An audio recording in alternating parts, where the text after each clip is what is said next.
بعد اس کا باتوں میں کرو أعوذ بالله من الشيطان الرجيم بسم الله الرحمن الرحيم يا أيها الذين آمنوا ادخلوا في السلم كافة وقال تبارك وتعالى والعصر إن الإنسان لفي خسر إلا الذين آمنوا وعملوا الصالحات وتواصوا بالحق وتواصوا بالصبر۔ گرامی قدر حضرات و علماء کرام، بستی کے معزز حضرات اور عزیزان گرامی قدر، اللہ تبارک و تعالی نے عزت و شوکت، جاہ و حشمت، اس دنیا کی خلافت یہ اہل ایمان کے لیے متعین کی ہے۔ اللہ تبارک و تعالی اپنے کلام پاک میں فرماتے ہیں وعد اللہ الذین آمنوا منکم وعملوا الصالحات لیستخلفنہم فی الارض، کہ تمہیں اس روئے زمین کے خلیفے ہو، تمہیں اس روئے زمین کی بادشاہت دی جائے گی، اور تمہیں عزت و شوکت کے تم مالک ہو، جاہ و حشمت کے تم مالک ہو، دوسری قومیں تمہاری بھکاری ہوگی، تہذیب میں، تمدن میں، ہر چیز میں۔ لیکن دو ذمہ داریاں دی گئی ہمیں دو ذمہ داریاں دی گئی کہ اگر ان دو ذمہ داریوں کو نبھاتے رہیں گے، اللہ تبارک و تعالیٰ اپنے وعدوں کو پورا فرماتے رہیں گے۔ اور تاریخ بتاتی ہے کہ امت محمدیہ نے جب تک ان دو ذمہ داریوں کو نبھایا، اللہ تبارک و تعالیٰ نے ان کو عزت کا، شوکت کا، جاہ و حشمت کا، روب و دبدبے کا، دھن دولت کا مالک بنایا۔ لیکن جب امت مسلمہ ان دو کاموں سے ہٹی ہے، عزت کے بجائے ذلت، رسوتیں، خدا کی لعنت، رسول کی لعنت، اور میرے بھائیوں طرح طرح کے مصائب اور آلام کے اندر یہ امت مسلمہ پھنسی ہے۔ تاریخ اس بات کی شاہد ہے۔ وہ کیا دو ذمہ داریاں ہیں میرے بھائیوں؟ ایک ہے اپنی فکر کرنا، اور ایک ہے اس کے ساتھ ساتھ امر بالمعروف اور نہی عن المنکر، بھلی باتوں کا حکم کرنا اور بری باتوں سے روکنا۔ یہ دو ذمہ داریاں دی گئی ہے میرے بھائیوں۔ صرف نماز روزہ یہ کل ایمان نہیں ہے۔ اللہ تبارک و تعالیٰ فرماتے ہیں کہ ایمان والو اسلام میں پورے کے پورے داخل ہو جاؤ۔ اسلام کے 5 اہم شعبے ہیں۔ سب سے پہلے اعتقادات کا، عبادات کا، معاملات کا، معاشرت کا اور اخلاقیات کا۔ آپ صلی اللہ تعالیٰ علیہ وسلم نے سارے کے ساروں میں رہنمائی فرمائی ہے۔ میرے بھائیوں یہ یاد رکھو، ہمارے یہاں ایک مثل مشہور ہے، اور وہ یہ ہے کہ اللہ تعالیٰ تھوڑی تھوڑی باتوں کو نہیں دیکھتے۔ چونٹے کی کیا کہاوت ہے کہ کیڑی اور پاؤں ٹولے کون؟ اللہ تبارک و تعالیٰ فرماتے ہیں ایک نہیں کئی جگہ وَمَنْ يَعْصِ اللَّهَ وَرَسُولَهُ وَيَتَعَدَّ حُدُودَهُ يُدْخِلْهُ نَارًا خَالِدًا فِيهَا، جو اللہ کی نافرمانی کرے گا، اللہ کے رسول کی نافرمانی کرے گا، اور اس کی حدیں جو طے کی ہوئی حدوں کو پھلانے گا، اللہ تبارک و تعالیٰ فرما رہے ہیں کہ اس کے لیے ہم نے کیا تیار کر رکھا؟ فَلَهُ نَارُ جَهَنَّمْ، اس کے لیے جہنم کی آگ ہے جس میں ہمیشہ رہے گا۔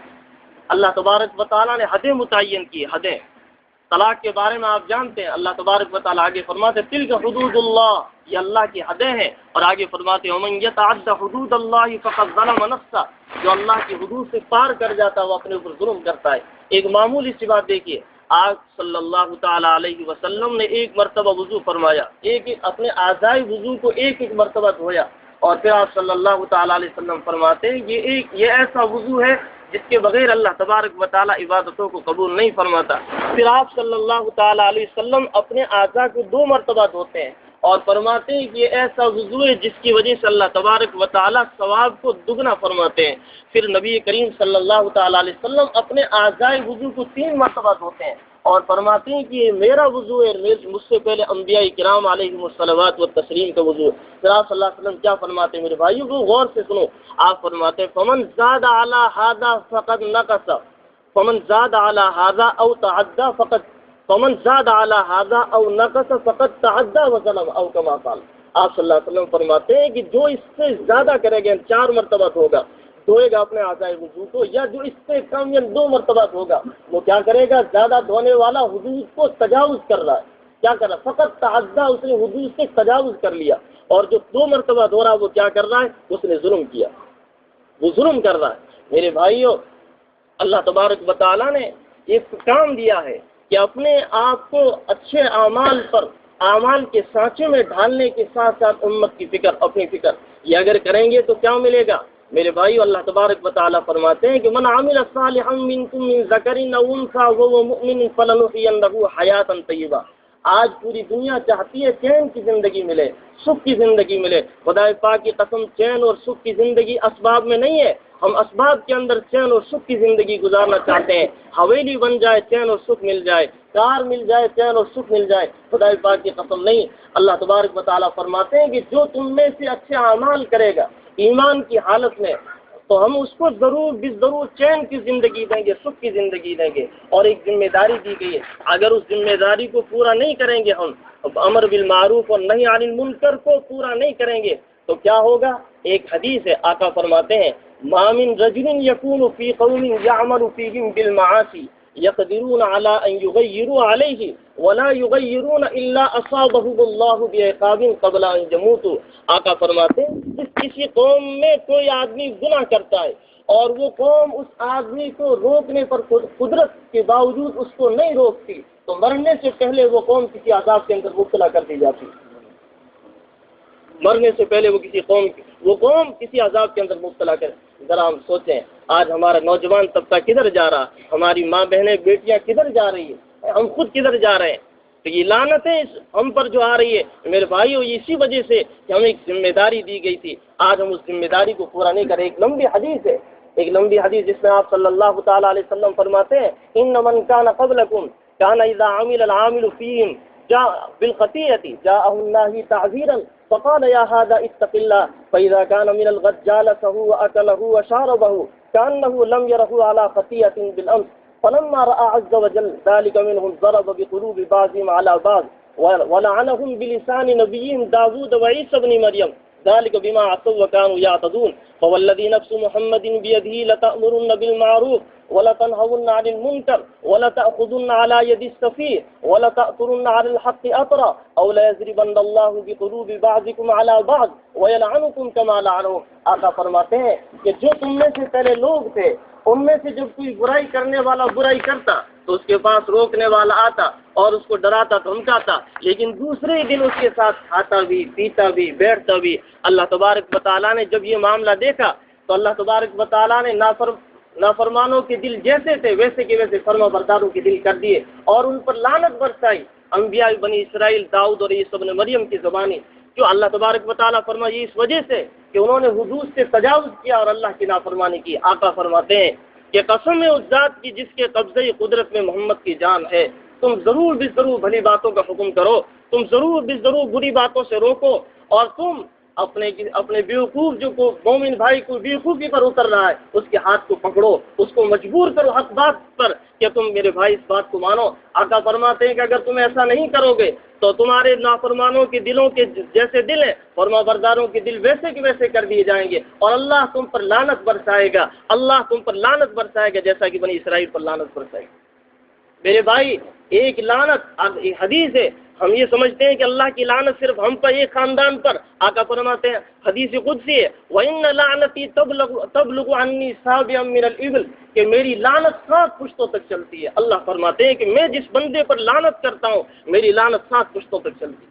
آج ہم اندازہ لگائیں کہ آج ہم کس طرف جا رہے ہیں۔ میرے بھائیوں آج ہم مخلوق کی خوش کرنے کے لیے، اللہ کی مخلوق کو خوش کرنے کے لیے کس کو ناراض کر رہے ہیں؟ اللہ کو ناراض کر رہے ہیں، اللہ کے حبیب کو ناراض کر رہے ہیں۔ میرے بھائیوں آقا فرماتے ہیں نبی کریم صلی اللہ تعالیٰ علیہ وسلم کی حدیث ہے من طلب محامد الناس بمعاصی اللہ عاد حامدہ لہ ضامہ۔ آقا فرماتے ہیں کہ جو اللہ کو ناراض کر کے لوگوں کو راضی کرنا چاہے گا تو اللہ بھی ناراض ہو جائے گا اور مخلوق کو بھی کل اس سے ناراض کر دے گا۔ آج شادی بیاہ کے موقع پر کیا ہو رہا ہے میرے بھائی؟ ہم یہ چاہتے ہیں کہ لوگوں کی خوشنودی حاصل کریں، آقا کے طریقے کو چھوڑ کر، نبی کریم صلی اللہ تعالیٰ علیہ وسلم کے پیارے طریقے کو چھوڑ کر لوگوں کو خوش کریں۔ ایک دوسری حدیث میں آپ صلی اللہ تعالیٰ علیہ وسلم نے ایک شر و بس کے ساتھ فرمایا، تفصیل کے ساتھ آپ صلی اللہ تعالیٰ علیہ وسلم فرماتے ہیں کہ جو اللہ کو راضی کرنے کے لیے مخلوق کو ناراض کرے گا، اللہ کو راضی کرنے کے لیے مخلوق کو ناراض کرے گا، اللہ تعالیٰ اس سے راضی ہو جائے گا اور مخلوق کو بھی ایک دن اس سے راضی کر دے گا۔ اور جو مخلوق کو راضی کرنے کے لیے اللہ کو ناراض کرے گا، اللہ اس سے ناراض ہو جائیں گے اور مخلوق کو بھی اس سے ناراض کر دیں گے۔ نہ خدا ہی ملا نہ وصال صنم، نہ ادھر کے رہے نہ ادھر کے رہے، نہ خدا ہی ملا نہ وصال صنم، نہ ادھر کے رہے نہ ادھر کے رہے۔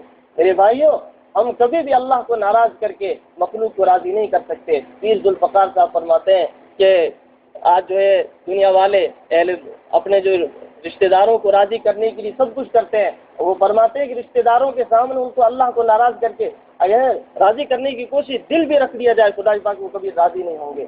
میرے بھائیوں، نبی کریم صلی اللہ تعالیٰ علیہ وسلم کے طریقے میں کامیابی. آپ صلی اللہ علیہ وسلم فرمایا یہ نہیں، یہ دین ایسا ہے کہ اگر ہم اس کو اختیار کریں گے دنیا و آخرت کی عزتیں ملے گی. یہ نہیں ہے ایمان والوں کے لیے عزت اسباب کے اندر نہیں ہے، دھن دولت میں نہیں ہے، کسی اور چیز میں نہیں ہے. آپ صلی اللہ علیہ وسلم فرماتے یا ابا سفیان جئتکم بخیر الدنیا وکرامۃ الآخرہ، اے ابو سفیان میں تمہارے پاس دنیا و آخرت کی عزتیں لے کے آیا ہوں، تم میرے طریقے کو اختیار کرو. دنیا کے اندر تمہیں عزتیں ملے گی، دنیا کے اندر تمہیں راحتیں ملے گی، دنیا کے اندر تمہیں چین سکھ ملے گا، اور تم میرے طریقے سے روگردانی کرو گے اللہ تم پر لعنت برسائے گا. میری لعنت. میرے بھائی ہم کہاں جا رہے ہیں؟ اس لیے میرے بھائیوں ہم جو ہے آپ صلی اللہ علیہ وسلم کی اسوہ حسنہ کو اپنے دل کے اندر جگہ دیں اور جو ہے ہر معاملے کے اندر علماء کرام کی طرف رجوع کریں. اور میرے بھائی یہ سمجھو کسی بھی گنہگار کو اگر ہم عار دلائیں گے، گنہگار قابل ترحم ہے، گنہگار رحم کرنے کے قابل ہیں نہ کہ نفرت کے قابل. گنہگار سے نفرت نہیں، گنہگار سے رحم کریں. میرے بھائیو آقا فرماتے حدیث ہے انصر اخاک ظالما او مظلوما، اپنے بھائی کی مدد کر چاہے وہ ظالم ہو مظلوم ہو. صحابہ نے عرض کیا رسول اللہ ظالم کی کیا مدد، مظلوم کی تو مدد سمجھ میں آتی ہے. ارے ظالم کی مدد یہ ہے کوئی بیوقوف بھی کر رہا ظلم کر رہا اس کے ہاتھ کو پکڑ کر کہہ دو اللہ کے لیے اپنے آخرت کو خراب نہ کرو، یہ اس ظالم کی مدد ہے. میرے بھائی اگر ہم جو ہے اپنے آپ کو اچھا سمجھ کر کسی گنہگار کو عار دلائیں گے، حدیث ہے آقا فرماتے من عیر اخاہ بذنب لم یمت حتی یعملہ، جو اپنے کسی بھائی کو کسی گناہ کے عار دلائے گا، من عیر اخاہ بذنب لم یمت حتی یعملہ، جو اپنے بھائی کو کسی گناہ کے عار دلائے گا وہ اس وقت تک مرے گا نہیں جب تک کہ اس کام کو نہ کر ڈالے، اس وقت تک مرے گا نہیں. اس لیے کوئی کسی کو عار نہ دلائے. اپنے بھائی ہیں ہر ایک کو شفقت کے ساتھ محبت کے ساتھ. ارے ہم اہل زمین پر رحم کریں گے اللہ ہم پر رحم کرے گا. ارحموا من فی الارض یرحمکم من فی السماء، تم زمین والوں پہ رحم کرو آسمان والا تم پہ رحم کرے گا. ہمارا کوئی کمال نہیں ہے. کوئی انسان اگر نماز پڑھتا ہے، کوئی کسی انسان کی زندگی کے اندر اسوہ حسنہ اگر جو نمود وہ زندہ ہے تو یہ نہ سمجھے کہ میرا کمال ہے. یہ صرف اللہ تبارک و تعالیٰ کا فضل ہے کہ جس کی وجہ سے اس کو جو سنت کی اور عبادت کی توفیق ہو رہی. کوئی بیچارہ جو ہے نفس اور شیطان نے کسی کو اپنا جو ہے اس پر قبضہ کر رکھا ہے، گناہ کر رہا ہے، اس کو پکڑیں، اس کو پیار و محبت کے ساتھ شفقت کے ساتھ درد بھرے لہجے کے ساتھ اس کو سمجھائیں، انشاءاللہ وہ بات مانے گا. میں مبارکباد پیش کرتا ہوں حضرات قاری محمد امین صاحب اور ان کے عملے کو جنہوں نے مبارک جو ہے اس عمل کا اقدام کیا. اللہ تبارک و تعالیٰ جزائے خیر دے. اور آپ سے درخواست ہے ان حضرات نے جو یہ فکر لی ہے میرے بھائی، اللہ تبارک و تعالیٰ فرماتے تعاونوا علی البر والتقوی ولا تعاونوا علی الاثم والعدوان، کہ نیکی اور بھلائی پر ایک دوسرے کی مدد کرو اور ظلم اور عدوان پر ایک دوسرے کی مدد نہ کرو. آپ کا تعاون کرنا حق بنتا ہے. اگر آپ تعاون نہیں کریں گے تو خدا کے یہاں جواب دینی ہوگی. اور پھر یاد رکھیے علماء کرام کا صرف کام کیا ہے؟ سیدھے راستے کو بتانا. علماء کرام سیدھے راستے کے بتانے کے مکلف ہیں، کرانے کے مکلف نہیں. آقا فرماتے الا کلکم راعٍ وکلکم مسئول عن رعیتہ، تم میں سے ہر ایک نگہبان ہے، ہر ایک کو اپنے ماتحتوں کے بارے میں سوال کیا جائے گا. باپ کو پورے گھر کے بارے میں سوال ہوگا، عورت سے اس کے بچوں اور گھر کے بارے میں سوال ہوگا، بستی کے مکھیا سے پوری بستی کے بارے میں سوال ہوگا. یہ نہ سمجھیں کہ علماء کرام کا یہ کام ہے، نہیں، علماء کرام کا کام ہے سیدھے راستے کو بتانا اور صحیح راستے پر امت کو چلانا، اپنے ماتحتوں کو چلانا، اپنے جو ہے دست نگروں کو چلانا. یہ ہر ایک کی ذمہ داری، امت کے ہر فرد کی ذمہ داری ہے. اگر وہ اس کام کو نہیں کرے گا وہ اللہ کے یہاں جواب دے گا. میں نہیں کہہ رہا، آقا فرماتے ہیں الا کلکم راعٍ وکلکم مسئول عن رعیتہ، تم میں سے ہر ایک نگہبان ہے اور ہر نگہبان کو اپنے ماتحتوں کے بارے میں سوال کیا جائے گا. میرے بھائیو زندگی کا سوال ہوگا، اپنے ماتحتوں کا سوال ہوگا، بستی کے مکھیا حضرات جتنے ہیں میرے بھائی ان سے گزارش ہے کہ جو اصحاب اثر رسوخ ہیں وہ اپنے اثر رسوخ کو کام لائیں اور کیا کریں، جو امت کو صحیح راستے پر ڈالیں. اگر امت کو صحیح راستے پر ڈالیں گے جتنی وہ امت صحیح کام کرے گی اس کا ثواب ملے گا. اور اگر غلط راستے پر ڈالا تو میرے بھائی خود بھی ڈوبے صنم اوروں کو بھی لے ڈوبے، خود بھی ڈوبے صنم اوروں کو بھی لے ڈوبے. وہ خود بھی کہاں جائیں گے، کہاں جائیں گے اور بھی کہاں جائیں گے. کہیں یہ نہ کہنا پڑے کل قیامت کے دن یا لیتنا اطعنا سادتنا وکبراءنا فاضلونا السبیل ربنا آتهم ضعفین من العذاب ولعنهم لعنا کبیرا. میرے بھائیوں کیا کہیں گے کہ ہمارے رب ہم نے ہمارے بڑوں کی ہم نے ہمارے جو سادات کی بڑوں کی پیروی کی اور انہوں نے ہمیں راستے سے گمراہ کیا. اے اللہ ربنا آتهم ضعفین من العذاب، اے اللہ ان کو دگنا عذاب عطا فرما اور ان پر لعنت برسا۔ میرے بھائی اس لیے اصحاب جو ثروت اور اصحاب جو جن کی جو ہے اثر رسوخ سے ذمہ داری بنتی ہے کہ اپنے ماتحتوں کو صحیح راستے پر ڈالیں، نہیں تو کل قیامت کے دن ماتحت یہ کہیں گے کہ اللہ ان کو دگنا عذاب دے، ان پر لعنت برسا۔ میرے بھائی اس لیے ہر ایک اپنی فکر کرے آخرت کی فکر کرنے، وہی اصل کامیاب ہے۔ حضور فرماتے ہیں سمجھدار وہ آدمی ہے میری امت کا جو ہے اپنی موت کے بعد آنے والی زندگی کی تیاری کرے اور اپنے نفس کا محاسبہ کرے۔ اس لیے ہمیں اس کام کو کرنا ہے، تعاون کریں گے انشاءاللہ۔ اللہ تعالیٰ ہمیں زیادہ عمل کی توفیق نصیب فرمائے۔ توفیق اللہ۔